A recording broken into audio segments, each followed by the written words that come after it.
সাত সকালে এখনো সূর্যের দেখা মেলেনি তিব্বতের রাজধানী শহর লাসাই। এই মুহূর্তে আমরা আমাদের হোটেল, যে হোটেলে ছিলাম, হোটেল শিন্ডিং শিন্ডিং থেকে বের হয়ে যাচ্ছি দারুণ কিছু গন্তব্যের দিকে। এর মধ্যে একটি অন্যতম গন্তব্যের কথা শুরুতেই বলে রাখি। তিব্বতে বেশ কয়েক ধরনের ব্যারিয়াল হয়ে থাকে। তার মধ্যে একটি হচ্ছে ওয়াটার ব্যারিয়াল। আমরা যেভাবে মানুষ মারা গেলে কবর দেই, আমাদের সাবকন্টিনেন্টে ভিন্ন ধর্মের মানুষেরা মারা গেলে যেভাবে সমাহিত করা হয়, তিব্বতে কিন্তু সেভাবে করা হয় না। তিব্বতে অদ্ভুত কিছু কালচার রয়েছে সমাহিত করার। সেরকমই একটি অদ্ভুত তাদের কালচারের মধ্যে রয়েছে ওয়াটার ব্যারিয়াল। প্রথমবার যখন আমি তিব্বতে এসেছিলাম এবং যখন ওয়াটার ব্যারিয়াল প্লেসের পাশ দিয়ে আমি যাচ্ছিলাম, কিন্তু সেখানে নামতে পারিনি, দেখতে পারিনি। আজকে আমি আপনাদেরকে দেখাবো তিব্বতীরা তাদের সেই বিচিত্র রীতি কিভাবে পালন করে, কেনই বা তারা এই পদ্ধতি বেছে নিয়েছে যে তাদের আত্মীয় স্বজন বা কেউ মারা গেলে তাদেরকে কেটে কেটে কেনই বা তারা মাছকে খাওয়ায়। চলুন আজকে যাই সেই জায়গাটি, দেখি, জানি সেই কালচার সম্পর্কে। শিন্ডিং হোটেলের সামনে দাঁড়িয়ে আছে আমাদের বাস। তিব্বতে আসার চতুর্থতম দিনেও হোটেলের সামনের ডিজিটাল সাইনবোর্ডে আমাদের স্বাগত জানিয়ে লেখাটি জ্বলজ্বল করছে। ইতোমধ্যেই অলমোস্ট সবাই গাড়িতে উঠে পড়েছেন। লাসা শহরের সুন্দর রাজপথ ধরে চলতে শুরু করলো আমাদের বাস। সাজানো গোছানো এই প্রাচীন শহরে অদ্ভুত এক মায়া আছে। শহরটি ছেড়ে যাওয়ার সময় সেই মায়ার টান অনুভব করছি আমি। বলে রাখি, গত 2 দিনে আমরা পোতালা প্যালেস, জোখাং টেম্পল, সেরা মনেস্ট্রি সহ লাসা শহরের অনেক নিদর্শন দেখেছি। আর আজকের এই পথ আমাদের টেনে নিয়ে যাবে মাউন্ট এভারেস্ট বেস ক্যাম্পের দিকে। সবচেয়ে রোমাঞ্চকর বিষয় হলো, দিনের শুরুতেই আমরা দেখতে যাচ্ছি ওয়াটার ব্যারিয়াল প্লেস, যেখানে তিব্বতীরা তাদের মৃত স্বজনদের দেহ কেটে কুটে নদীতে ফেলে দেয় মাছের খাবার হিসেবে। গোটা দুনিয়ার কাছে যা অস্বাভাবিক, তিব্বতে এমন কিছু ঘটনা ঘটে সেটা তিব্বতীদের কাছে একেবারেই স্বাভাবিক। এরকম একটি তাদের কালচার হচ্ছে ওয়াটার ব্যারিয়াল। আমরা কখনো কল্পনা করতে পারি আমাদের কোনো স্বজন মারা গেলে তাকে কুচি কুচি করে কেটে মাছের খাবার হিসেবে ফেলে দেওয়া হবে, কিন্তু তিব্বতীদের কাছে এটা খুবই স্বাভাবিক। সব তিব্বতীরা যে এটি করে তা কিন্তু নয়। বিশেষ করে যাদের বসতি নদীর ধারে, তারাই এই ব্যারিয়ালটি করে থাকেন, অর্থাৎ ওয়াটার ব্যারিয়ালটি তারাই সম্পন্ন করেন। বাসে চলতে চলতে শীতের রুক্ষ তিব্বতের আলাদা সৌন্দর্য উপভোগ করছি আমরা।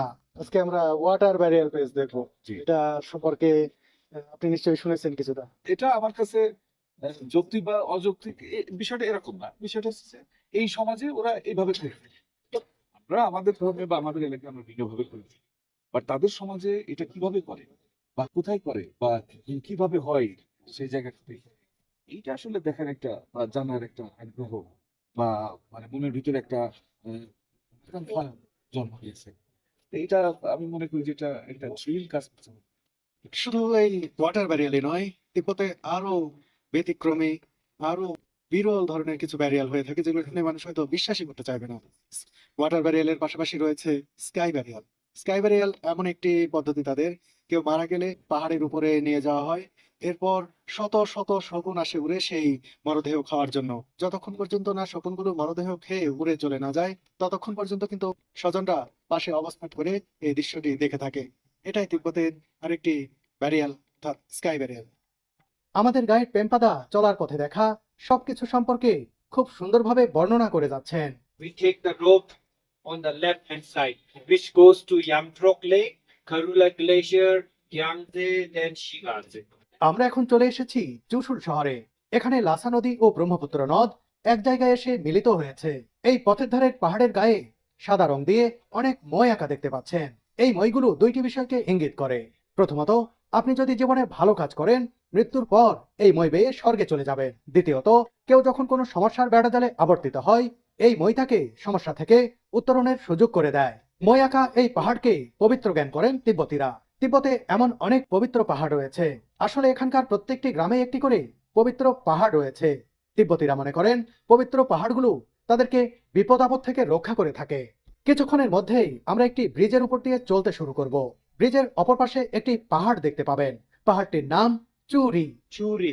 প্রাচীন ধর্মীয় বইয়ের তথ্যানুসারে এই পাহাড়টি এখানে কোনো এক সময় উড়ে এসেছিল। কিন্তু আপনারা প্রশ্ন তুলতেই পারেন, পাহাড় কিভাবে উড়ে আসে? আসলে তিব্বতীরা এটাই বিশ্বাস করে। Next to that mountain, we also have the water barrier. এই চুরি পাহাড়ের পাশেই সেই ওয়াটার ব্যারিয়াল প্লেস, যেখানে মানুষের মরদেহ টুকরো টুকরো করে কেটে নদীর মাছকে খাওয়ানো হয়। সেখানে গেলে আপনারা দেখতে পাবেন বড় বড় ছুরি বা রামদা ও কোদাল, যেগুলো মরদেহ টুকরো টুকরো করা ও হাড়গোড় গুঁড়ো করার কাজে ব্যবহার করা হয়। সেখানে মৃত ব্যক্তির কাপড় চোপড়ও দেখতে পাওয়া যায় কখনো কখনো। ব্রিজের উপর থেকে আমরা ওয়াটার ব্যারিয়ার প্লেসটি দেখতে পেলাম। সামনেই দেখতে পাচ্ছেন সেই চুরি মাউন্টেন। এই পাহাড়ের ধার দিয়ে আর মিনিট খানেক পথ এগিয়ে গেলেই পাবো সেই ওয়াটার ব্যারিয়ার প্লেস। নেমে পড়েছি। এই যে দেখুন ব্রহ্মপুত্র নদী, এখানেই কিন্তু ওয়াটার ব্যারিয়ার প্লেস খুব কাছে। আর দেখুন কত ব্রিজ, এই যে ভাইরাও নেমেছেন, ছবি তুলছেন। কিন্তু আমার মূল আকর্ষণ এই ওয়াটার ব্যারিয়ার প্লেস দেখার। হ্যালো বন্ধুরা, মেইন রোড থেকে নামলাম, নেমে এই নদীর ধার দিয়ে যাচ্ছি ওয়াটার ব্যারিয়ার প্লেসটি দেখার জন্য।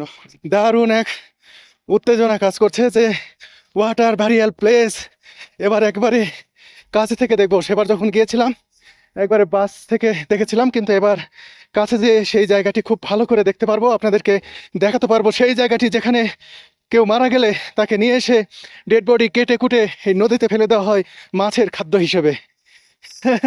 কি অদ্ভুত!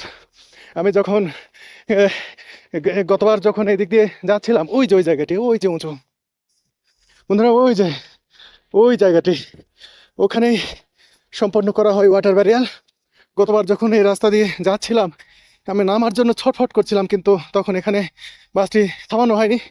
আসলে এখানে বাস আগে থেকে বলে না রাখলে থামানো সম্ভব নয়।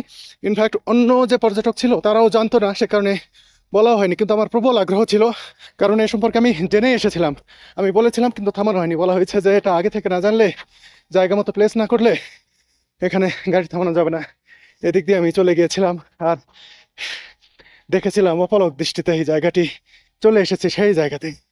এটি সেই জায়গা, এখানেই মানুষের দেহ কেটে ফেলে দেওয়া হয় নদীর জলে মাছের খাদ্য হিসেবে। এই সেই জায়গা। কি ভয়ঙ্কর বিষয়, অবাক করা বিষয়। এই যে, ও মাই গড, দেখুন এখানে রয়েছে একটি চাপাতি। এটা দিয়েই কিন্তু মানুষের দেহ কাটা হয়। চিন্তা করুন, এসে যে এটা দেখতে পাবো।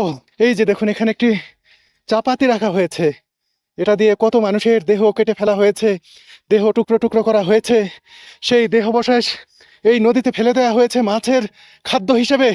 কে জানে কত ডেড বডি এটি দিয়ে কাটা হয়েছে। আমার দেখেই ভয় করছে। কি আশ্চর্য, কোন জায়গায় আসলাম, এসে যে এটি দেখতে পাবো এটা আমি ভাবিনি। আমি উত্তেজনায় ভয়ে মানে অন্যরকম একটা অবস্থা কাজ করছে এখানে। গা ছমছমে অবস্থা, যে ঠিক ঠিক এখানে মানুষের দেহ রেখে কুচি কুচি করে কাটা হয়, এবং সেই যেটি দিয়ে কাটা হয় সেটা পর্যন্ত এখানে আমি দেখতে পাচ্ছি। কি ভয়ঙ্কর একটি ব্যাপার বন্ধুরা। ডেড বডি সম্ভবত এইখানে রাখা হয়, এখানে রেখেই এই যে যেটা দিয়ে ধারালো অস্ত্র দেখছেন ওটা দিয়ে কুচি কুচি করে কেটে তারপর এখান থেকে নিয়ে ফেলে দেওয়া হয় জলে। মাছেরা খেয়ে ফেলে মানুষকে। দুনিয়ায় আর কোথাও এমন রীতির দেখা মিলবে না। তিব্বতে যে বিচিত্র রীতির দেখা মেলে, সত্যি অদ্ভুত, সত্যি বিচিত্র। এটা দেখে অবাক হতেই হয়, বিস্মিত হতেই হয়। কি অবাক করা জায়গা। নিচে নেমে দেখতে চাই এদিকে কি আছে। ও মাই গড, কি ভয়ঙ্কর একটি জায়গা। শুনলেই অবাক লাগে, কেউ হয়তো বিশ্বাস করতে চাইবে না। সত্যি কি এরকম ঘটনা ঘটে? সত্যিই ঘটে। যে দেখুন ব্রহ্মপুত্র, এখানে ব্রহ্মপুত্রের সাথে মিলিত হয়েছে ব্রহ্মপুত্রেরই শাখা নদী লাসা হয়ে বিরাট আকার ধারণ করেছে। এখানেই এই কার্যকলাপটি হয়ে থাকে। ঠিক এই জায়গাতেই কত মানুষের দেহাবশেষ ফেলা হয়েছে। কে জানে, কি বিচিত্র রীতি, সত্যি অদ্ভুত। বন্ধুরা, আমি ধীরে ধীরে নিচে নামছি। শুধু যে মানুষের দেহই কাটা হয়, তারা তাদের রীতি অনুযায়ী হয়তো আরো অনেক কিছু পালন করে থাকেন। দেখেন এখানে অনেক কিছুই রয়েছে যেগুলো হয়তো যখন মানুষের দেহ কেটে ফেলে দেওয়া হয় তখন সেই রীতিগুলো সম্পন্ন করা হয়, ধর্মীয় রীতি। আর এখানে দেখুন একটু চাকুও দেখতে পাচ্ছি। হায় হায়, এরকম এটাও মানুষের দেহ কাটার জন্য ব্যবহার করা হয়। এখানে এরকম একটি চাকুও যে দেখতে পাবো, একেবারে অবাক লাগছে। এখানেই পড়ে আছে এই চাকু। এছাড়া এই যে দেখুন হাতুড়ি, বাপরে, এটা কি কাজে ব্যবহার হয়? অনেকগুলো চাকু, এই যে দেখুন আরো কতগুলো চাকু, এগুলো হাতুড়ি। জানি না হাতুড়ি তারা এখানে কি কাজে ব্যবহার করেন। আরো নিচে আমি নামতে চাই। সত্যি ভয়ে যেন হাত পা আমার কাঁপছে কাঁপছে। যেটাতে মানুষের দেহ কাটা হয় সেই অস্ত্রগুলো এখানে দেখছি, সেগুলো আমি নেড়ে চেড়ে দেখছি। সত্যি অবাক করা কথা, এই যে হাই হাই, এখানে দেখুন কতগুলো অস্ত্র। এই যে দেখুন কুড়াল, এটা দিয়ে মানুষের দেহ কাটা হয়। চাকুর পরে এখানে কুড়াল দেখতে পাচ্ছি, একটা নয় দুটো নয়, অনেকগুলো।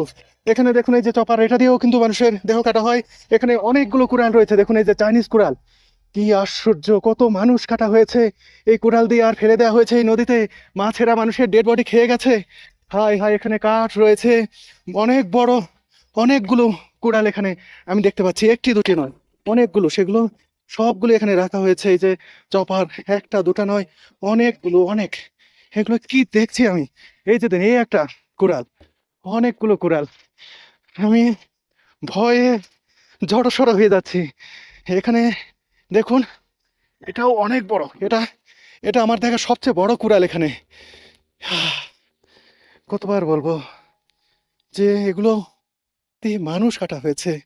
ওয়াটার ব্যারিয়ার প্লেস, মাই গড, এতগুলো কুড়াল, হ্যামার, অনেক কিছু এখানে দেখতে পাচ্ছি। দেখুন কত বড় বড় কুড়াল এখানে রাখা হয়েছে। এই কুড়াল দিয়ে কুচি কুচি করে করে কেটে এই নদীর জলে ফেলে দেওয়া হয়। এই নদীর জলে কত মানুষের কাটা কাটা মাংস ফেলে দেওয়া হয়েছে, আর এই নদীতে থাকা মাছগুলো সেই মাংসগুলো খেয়েছে। নদীর জল এতই শীতল, কিন্তু আমি যেন অনুভূতি শূন্য হয়ে গেছি। এই শীতলতা আমার হাতকে অবশ করে দিচ্ছে, কিন্তু আমার কিছু মনে হচ্ছে না, কারণ আমি যে জায়গায় রয়েছি আমার মন প্রাণ সব কিছু আরো আগেই অবশ হয়ে গেছে। যেসব জিনিস দেখলাম, কুড়াল দেখলাম, চাকু দেখলাম, চপার দেখলাম, এসব দেখে আমি স্তম্ভিত হয়ে গেছি। সেখানে এই শীতল জল যেন আমাকে, আমার এই হাতকে অবশ করতে পারছে না। কি আশ্চর্য এক জায়গায় এসেছি, ওয়াটার ব্যারিয়ার প্লেস, সত্যি অদ্ভুত। এটা একেবারেই অদ্ভুত, ব্যতিক্রম, দুনিয়াতে আর কোথাও এটি মিলে না। আমরা যেভাবে মানে ইয়ে করি সময় তো করে। সমাহিত করি, তাতে অন্য কারো তেমন কোনো উপকার হয় না। সেই বিশ্বাস অনুযায়ী তারা মারা যাওয়ার পরে তাদের শরীরকে টুকরো টুকরো করে টুকরো করে কাটা হয়, কেটে সেটা নদীতে ভাসানো হয়। এই নদীর একটা নাম আছে, সেটা হলো মানে এখানকার লোকাল তিব্বতের ভাষায় একটা নাম আছে। নামটা কি যেন আবার বলবেন? ইয়ারলিং সাম্পো, আমাদের যেটাকে ব্রহ্মপুত্র করি। তো সেই নদীতে ভাসিয়ে দেওয়া হয় টুকরো, ফেলে দেওয়া হয়। এবং সেই টুকরো টুকরো মাছ আছে এখানে, হাঁস আছে, বিভিন্ন প্রাণীরা সেগুলো খায়।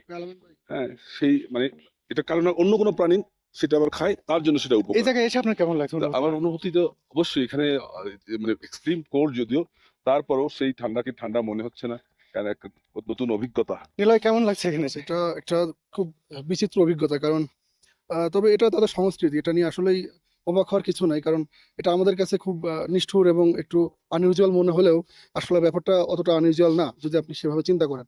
বরং তাদের যে চিন্তা ভাবনা সেটা হচ্ছে যে এই যে মৃতদেহ সেটাকে তারা ইউটিলাইজ করতেছে, যে অন্য একটা প্রাণীকে ভক্ষণ করানোর মাধ্যমে। কিন্তু কিন্তু এসে ভয় লাগছে না এখানে? একটু ভয় লাগছে যে জায়গায় জায়গায় ছুরি, ওই দেখেন ছুরি চাপাতি, মানে এটা একটা বিভৎস পরিবেশ না, যে স্বজাতির দেহ এইভাবে পিস করা, এটা তো একটা কঠিন ব্যাপার।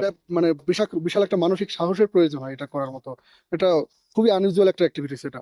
তো তারপরেও যদিও আমার কাছে আনইউজুয়াল ওই অর্থে লাগছে না, কারণ একটা ঘটনা আপনার কাছে শুনেছিলাম, সেটা হচ্ছে যে একজন আমেরিকান জার্নালিস্ট সম্ভবত আফ্রিকাতে গিয়ে একজন আফ্রিকানকে বলেছিল যে why you people eat your own bodies, own own peoples bodies.